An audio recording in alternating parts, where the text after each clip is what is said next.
Over the past couple of decades, there's been a trend for designing what I would call universal dental treatment rooms. These are rooms that can be adapted to do any procedure at any time. There's a lot of logic to this, and it's easy to see why doctors would gravitate towards this approach. This may sound funny, but it's a dumbed down way to run a practice, and with practices seeming to be complex enough as it is, this simplicity is compelling. So let me be clear, I'm a big fan of universal rooms, when possible. Thus, most of the offices we design have universal rooms.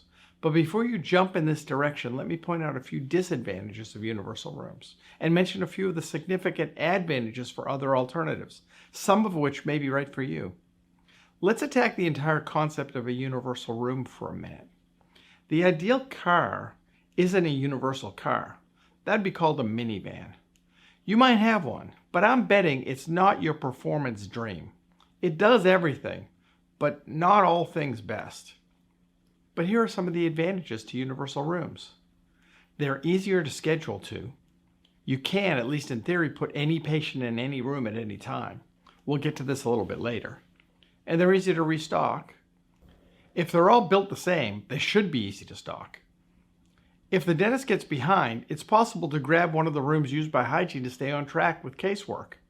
This is generally a bad way to make friends with your coworkers, by the way. And it makes it easier to perform same-day dentistry.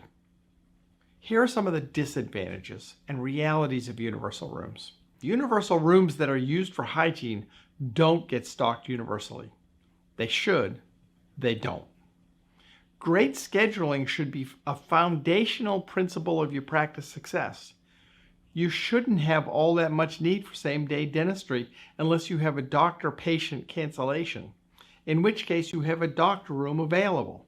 Anyway, and non-universal rooms can be used for procedures if you know how to mobilize. You should know how to mobilize. So here I'll say it. Same-day dentistry is often a crutch for bad scheduling. So let me make a clear statement regarding how I feel about the decision to choose all universal rooms as opposed to a combination of universal and dedicated hygiene rooms for GP practice. If I were given the choice in a given building footprint of creating a 5-room universal office or 7 rooms with 2 or 3 of those operatories being dedicated hygiene rooms, I would choose the 7 rooms every single time. So with that as a background, let's talk about dedicated rooms. And before we talk about the ideal dedicated hygiene room, let's mention other purpose-built dental rooms so the concept may seem a bit more rational. Oral surgery generally structures their treatment rooms somewhat differently than general practice, universal operatories. Now, some of that is just oral surgeons trying to feel like thoracic surgeons. But the reality is that if you do general anesthesia, you need a JCO-approved room in most jurisdictions. That's going to be larger. Ortho bays are significantly different layout and concept.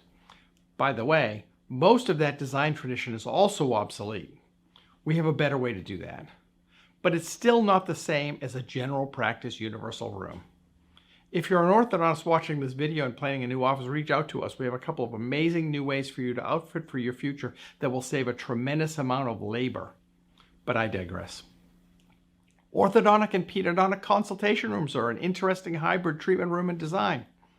Many GPs could learn from what's possible in that space.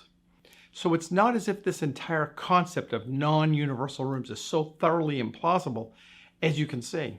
In fact, in the average GP office, 60% of the foot traffic is hygiene.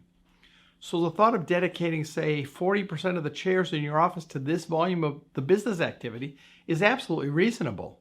Furthermore, when we survey highly functional GP practices that are designed with universal rooms and ask them how often the rooms that are occupied by hygiene are converted to use for restorative purposes, the answer is never more than 10% of the time.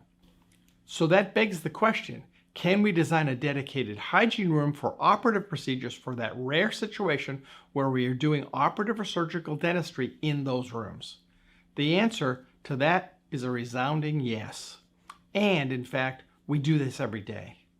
Let me show you what we do and what the requirements are to make these rooms great. An ideal purpose-built hygiene room is narrower than a universal room. This is because hygiene, even when assisted, is almost universally a two-hand function. The average wingspan of a hygienist is 5.5 feet. Placing a single individual in a 10-foot wide room imposes a penalty for using either side of that space. Yes, in other words, a universal room imposes a certain level of penalty on two-hand function. At Design Ergonomics, we mitigate this by the use of workstations, which can be repositioned for highly efficient two-hand function. But the purpose of this discussion is to show you how to create a hygiene treatment room in a very compact space.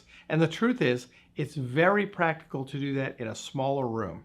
So obviously, your hygiene handpiece and scalar function need to have immediate access. You can do this with over-the-patient handpieces, but it significantly constricts these more compact rooms. Furthermore, over-the-patient handpieces do create an obstacle to secondary functions of the room, such as consultation. So in summary, universal rooms are great. They're easy to manage, but they're actually not the way to get the greatest number of treatment rooms that are possible into a given space. And thus you may consider alternative treatment room designs to accommodate greater hygiene capacity, surgical or sedation care, or even treatment consultation hybrid suites. You have choices. Make sure that you explore all of your options. Far too many office designers, including the big box dental retailers, don't want you to know this. Please make sure to subscribe to our YouTube channel and turn on notifications so you know when we make updates. Thank you.